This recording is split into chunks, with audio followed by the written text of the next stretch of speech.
Hello and welcome to this lecture on hermetically sealed compressor. तो इस lecture हम पढ़ेंगे जो हार्मेटिकली सील्ड कंप्रेसर्स होते हैं उनके क्या क्या कंपोनेंट्स होते हैं, किस तरह से वर्क करते हैं, उनके क्या एडवांटेज डिसएडवांटेज हैं। तो आइए हम देखते हैं एक एक करके। तो हार्मेटिकल सील्ड कंप्रेसर बेसिकली क्या होते हैं, जिसमें आपका आपने देखा होगा फ्रिज आपका होता है, उसमें नीचे ब्लैक कलर का एक लगा रहता है। तो हार्मेटिकली सील्ड कंप्रेसर में क्या होता है, कंप्रेसर और मोटर दोनों एक ही केसिंग में रहते हैं। उनमें दोनों एक ही केसिंग में इंटीग्रेटेड रहते हैं। अब आप देखेंगे इसमें कि इसमें एक साइड में तो जो कंप्रेसर है उसके पार्ट्स लगे होंगे, जैसे पिस्टन है, सिलेंडर है, कनेक्टिंग रॉड है। और दूसरी साइड पे क्या होगा, मोटर लोकेटेड होगी। अभी इसमें जो डायग्राम आएगा कमिंग स्लाइड में, तो उसके थ्रू हम समझेंगे कि किस तरह से दोनों पार्ट्स रहते हैं। अब इसको कहाँ यूज़ करते हैं, जो हार्मेटिकली सील्ड कंप्रेसर है। हार्मेटिकली सील्ड में दोनों हो सकते हैं, आपका रेसिप्रोकेटिंग कंप्रेसर भी हो सकता है और रोटरी कंप्रेसर भी हो सकता है। तो हार्मेटिकली सील्ड जो कंप्रेसर है उसको हम डोमेस्टिक रेफ्रिजरेटर में यूज़ करते हैं, डीप फ्रीजर में यूज़ करते हैं, विंडो एसी में यूज़ करते हैं, स्प्लिट एसी में यूज़ करते हैं। ये तो आपने ऑब्जर्व किया होगा तो देखा होगा। इसके बाद हम देखते हैं हार्मेटिकली सील्ड कंप्रेसर का डायग्राम के थ्रू इसको समझने की कोशिश करते हैं। तो आप देखोगे ये एक हार्मेटिकली सील्ड कंप्रेसर है, ठीक है। हार्मेटिकल सील्ड कंप्रेसर में ये आप बाहर वाला हिस्सा देख रहे हो, ये बेसिकली केसिंग है, ठीक है। इसके अंदर आपका मोटर, इलेक्ट्रिक मोटर और कंप्रेसर दोनों इंटीग्रेटेड रहते हैं। किस तरह से रहते हैं वो हम आगे देखेंगे। और इसमें आप देख रहे हैं बाहर, ये इलेक्ट्रिकल कनेक्शन के लिए है, इलेक्ट्रिकल की वायरिंग के कनेक्शन के लिए। ये आप देख पा रहे हो यहाँ पे, इसमें शो किया गया होगा। और इसके बाद यहाँ पर ये सक्शन लाइन है और ये डिस्चार्ज लाइन है, ये डिस्चार्ज लाइन है। और एक और कनेक्शन आप देख रहे हो यहाँ पे, ये कनेक्शन है। ये बेसिकली जो चार्जिंग करते हैं, रेफ्रिजरेंट फिलिंग करते हैं उसके लिए है। और रेफ्रिजरेंट फिल करते हैं तब इसको ओपन कर लेते हैं, और रेफ्रिजरेंट जैसे फिल हो जाता है इसमें रेफ्रिजरेंट की चार्जिंग कर देते हैं, उसका इसको बंद कर देते हैं, वहाँ से ऊपर से इसको बंद कर देते हैं, ठीक है। तो ये आपका बाहर से आपका हार्मेटिकल सील्ड कंप्रेसर किस तरह से दिखता है, क्या क्या इसके ऊपर माउंटेड होते हैं, वो सारी चीज़ हमने देखी। ये आपका नीचे लगाने का है, ठीक है। तो वो ये ओके। तो इधर आपको जो इलेक्ट्रिकल का मैं बता रहा था, इसमें इलेक्ट्रिकल के ये 3 हैं पॉइंट। इसमें इलेक्ट्रिकल के 3 पॉइंट्स हैं,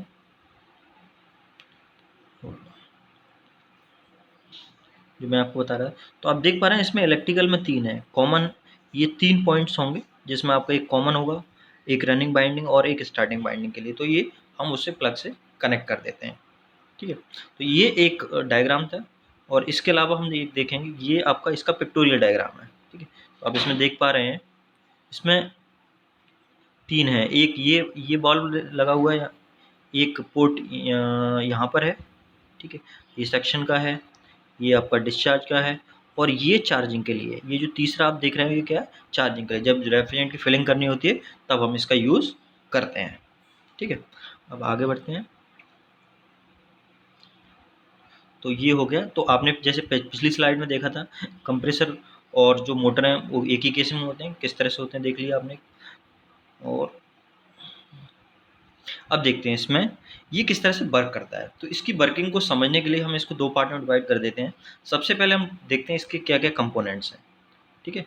कंपोनेंट्स हैं, उसके बाद कंपोनेंट्स के बाद हम इसकी वर्किंग देखेंगे। तो कंपोनेंट्स में मोटे मोटे तौर पे देखें यदि, तो ये जो ऊपर वाला हिस्सा है यहाँ पर मोटर लगा हुआ है, ये क्या है, इलेक्ट्रिक मोटर है, ठीक है।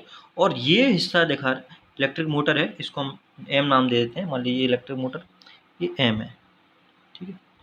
और इधर ये आप जो देख रहे हो ये वाला पार्ट है, ये पूरा कंप्रेसर है। ये पिस्टन सिलेंडर अरेंजमेंट है, यहाँ पे आप देख रहे हो ये पिस्टन सिलेंडर अरेंजमेंट है। और ये कंप्रेसर की शाफ्ट है, ठीक है।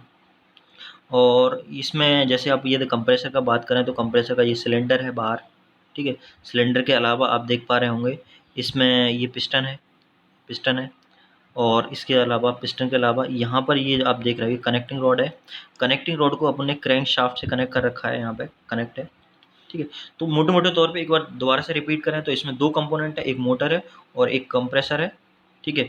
तो मोटर आप देखेंगे ये मोटर है, मोटर में बाइंडिंग्स और स्टेटर रोटर जो भी है वो, मतलब मोटर के जो कंपोनेंट्स होंगे वो होंगे, उसमें बाइंडिंग होगी और उसका रोटर होगा उसमें एक, इसके अलावा ये आपका कंप्रेसर वाला पार्ट है। तो कंप्रेसर में यदि हम कंपोनेंट्स की बात करें तो कंप्रेसर में क्या क्या कंपोनेंट्स होगा, कनेक्टिंग रॉड होगा, सिलेंडर होगा, पिस्टन होगा, और उसमें वाल्व्स होते हैं। एक इनलेट वाल्व होगा, एक डिस्चार्ज वाल्व होगा, या इसको बोल सकते हैं सक्शन वाल्व होगा और डिस्चार्ज वाल्व होगा। ठीक है, अब हम देखते हैं। तो हमने कंपोनेंट मोटे मोटे तौर पे देख लिया। इलेक्ट्रिक मोटर है, कंप्रेसर है, इलेक्ट्रिक मोटर के कंपोनेंट्स होंगे, कंप्रेसर के कंपोनेंट्स होंगे। अब हम ये देखते हैं ये किस तरह से वर्क करता है। ठीक है, तो वर्क समझते हैं इसका। अब आप देखोगे यहाँ से कंप्रेसर में रेफ्रिजरेंट कहाँ से आता है, इवोपरेटर से। तो इवोपरेटर से low temperature low pressure refrigerant यहाँ से एंटर कर रहा है इस तरह से। यहाँ से एंटर किया, एंटर करने के बाद ये जा रहा है इलेक्ट्रिक मोटर की बाइंडिंग में। तो इलेक्ट्रिक मोटर की बाइंडिंग में जब जाएगा ये, तो मोटर जब चलती है तो उसमें हीट जनरेट होती है, तो वहाँ पे उसकी कूलिंग करेगा। ये इंटेंशनली इसलिए फ्लो करा रहे हैं कि ये जो रेफ्रिजरेंट आ रहा है ये मोटर की कूलिंग का भी काम करे। यहाँ पे जो मोटर लगी हुई है इसकी कूलिंग का भी काम। तो ये गया यहाँ से बाइंडिंग, बाइंडिंग से इलेक्ट्रिक मोटर की बाइंडिंग से रेफ्रिजरेंट निकला, और इस रेफ्रिजरेंट को यहाँ से जो निकल रहा है रेफ्रिजरेंट, इसको हमने फिर, आप देखो ये इसका पैसेज है, ये एरो से इसका पैसेज पूरा दिखाया गया है।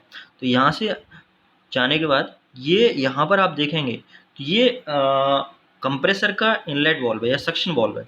तो कंप्रेसर जैसे ही आपका आईडीसी से ओडीसी की तरफ मूव करेगा, आईडीसी से मतलब ये इसका आईडीसी हुआ और इधर ओडीसी हुआ, इनर डेड सेंटर और आउटर डेड सेंटर। तो इनर डेड सेंटर से जब ये आउटर डेड सेंटर की तरफ मूव करेगा तो क्या होगा, ये सक्शन स्टॉक होगा जिसमें आपका रेफ्रिजरेंट अंदर आएगा, रेफ्रिजरेंट अंदर आएगा।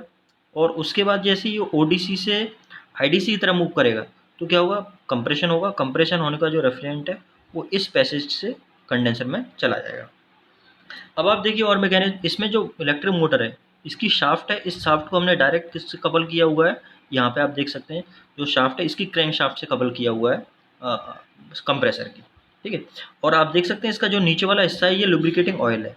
जब ये चलता है तो जो ये लुब्रिकेशन का काम करता है। तो आपने देखा कि किस तरह से रेफ्रिजरेंट इसमें आ रहा है, आने के बाद मोटर की बाइंडिंग में जाएगा, कूलिंग करेगा, कूलिंग करने के बाद ये कंप्रेसर में जाएगा। तो इस तरह से रहता है, ये पूरा एक ही केसिंग में क्लोजिंग रहती है। तो हमने इसके मोटे मोटे तौर पे कंपोनेंट समझ लिए, क्या क्या कंपोनेंट्स हैं और किस तरह से आपका रेसिप्रोकेटिंग कंप्रेसर वर्क करता है। तो ये सारी चीज़ें यहाँ पे लिखी हुई हैं, आप देख भी सकते हो।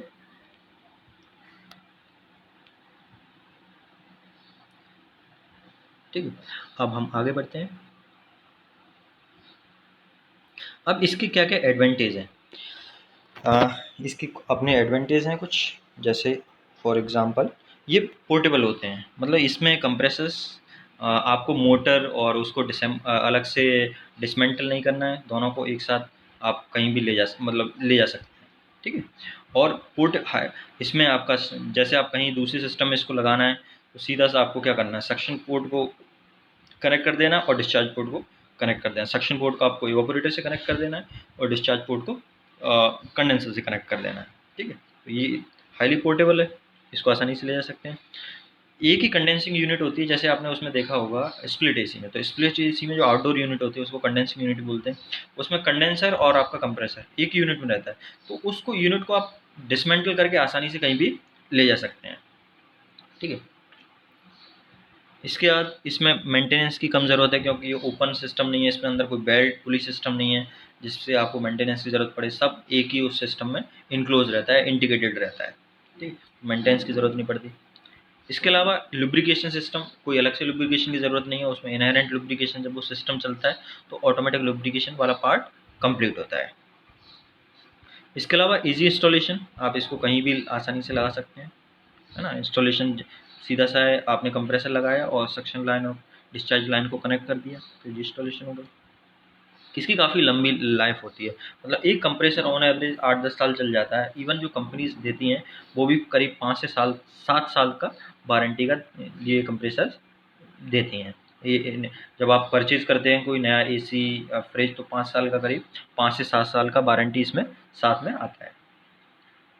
अब इसके डिसएडवांटेज क्या हैं, ये जब बाइंडिंग जल जाती है, मान लो किसी कारण से बाइंडिंग शॉर्ट सर्किट हो गई या जल गई, तो क्या करना पड़ेगा आपको, पूरा जो केसिंग है उसको बेल्डिंग को काटना पड़ेगा, खोलना पड़ेगा, जो कि फिजिबल नहीं रहता है। तो एक बार बाइंडिंग जल गया तो आपको उसको रिपेयर नहीं कर सकते, आपको उसको रिप्लेस ही करना पड़ेगा। रिपेयर करेंगे भी तब भी वो उस पोजीशन में नहीं आएगा जो जैसा यूज़ करने की ज़रूरत होती है। तो हमको ये रिप्लेस करना पड़ता है। कोई भी पार्ट डैमेज हो जाए, जैसे आपका कंप्रेसर है तो कंप्रेसर में मान लीजिए पिस्टन या पिस्टन रॉड ब्रेक हो जाए या बेंड हो जाए या कुछ भी डैमेज हो जाए, तो आपको क्या करना पड़ेगा, पूरा कंप्रेसर को रिप्लेस करना पड़ेगा। ठीक है, क्योंकि आप उसमें अंदर ब्रेक करना पड़ेगा केसिंग और वो रिप्लेस। तो फिर क्या करना, ये रिकमेंड किया जाता है कि उसके अंदर कोई कंपोनेंट ये बिगड़ गया है, डैमेज हो गया है, तो आपको पूरा कंप्रेसर रिप्लेस करना चाहिए। ये रेफरेंसेस हैं जहाँ से मैंने आपका डेटा कलेक्ट किया है। Thank you for watching.